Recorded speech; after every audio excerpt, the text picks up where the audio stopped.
Someone named Josh with the channel called No Apologies put up a video titled The New Yorker, The Case for Not Being Born, episode number 44.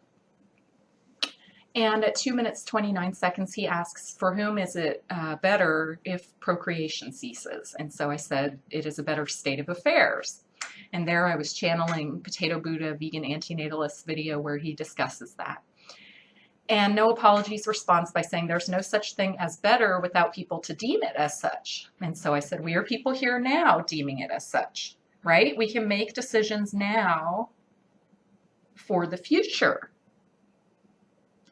Poodle Susan, but that's not the point now, is it? The point is to convince people not to have kids. Yes, in the future.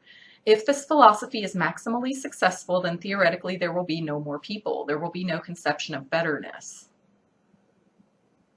Yes, that is called prudential reason.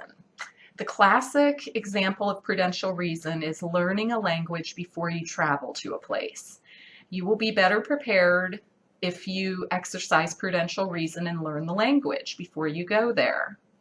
So although there would be no conception of betterness when there are no people around, there will have been a conception of betterness when the decision to never be again would have been made. I don't see what the difficulty is in understanding this with natalists. They get really stuck because they can't understand that we can make decisions based on the future, because we know that gestation period of a human is about 9 months. We can foresee that happening and we can plan accordingly. At 6 minutes, he laments that the educated countries are having fewer children than the uneducated countries and less developed nations. This is an old natalist argument, basically advocating that we get involved in baby making for competitive purposes. So I point out that's sadistic, and he says, you spelled self-preservation wrong. And I didn't get that right away, but I understand. He's saying self-preservation, not sadistic. So, you know, in his argument with Andreas Moss at the same video, he argues that it's all about semantics. And I would say he's arguing in a semantical way here. He's just trying to whitewash what is sadistic as some kind of self-preservation.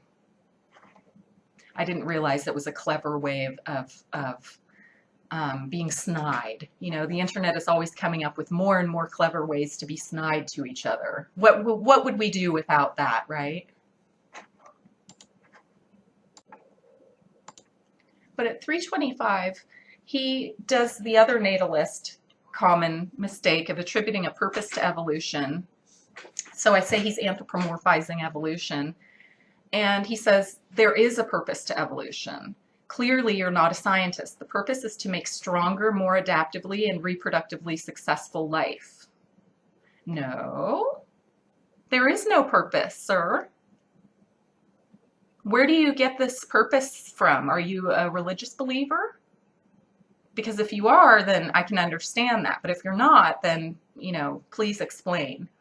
So I say, no, those who are most adaptive reproduce more adaptive specimens. There is no purpose to it. It's just what works.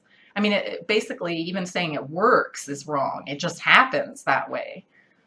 And he says, I don't think you understand the definition of the word purpose. So I explain, please explain how attributing a purpose to evolution is not giving it human qualities. You know, I challenge anyone to give me some scientific definition of the word purpose. There is a word called function that sometimes scientists inaccurately use interchangeably with purpose. Maybe he's talking about function, but function does not equal purpose.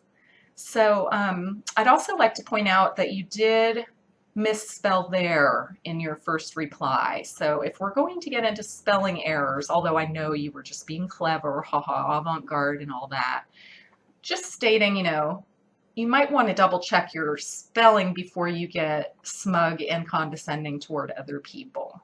I'm going to leave it there for now. I've only had a few exchanges with him, and they've been fairly recent, so there may be more, but Mendham has done a response video, so I think this is going to heat up, and we will see what happens. But this is very, I'm making this video because these are very simple arguments that natalists make that you can attack. So hopefully this will be a guide for some people and a reminder to me in the future. Thank you for watching.